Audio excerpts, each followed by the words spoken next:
Assalamualaikum dan salam sejahtera. Tahukah anda, di Pahang terdapat sebuah tempat khas untuk melindungi gajah liar Malaysia? Inilah Pusat Konservasi Gajah Kebangsaan Kuala Gandah. Ditubuhkan untuk menyelamat, merawat dan memindahkan gajah yang terancam akibat pembalakan dan pembangunan. Pusat ini memainkan peranan penting dalam menjaga khazanah alam negara.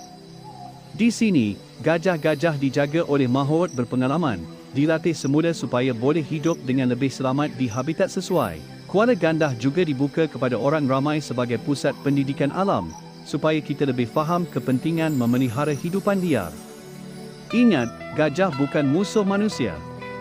Mereka cuma perlukan ruang untuk hidup. Jaga alam, lindungi warisan.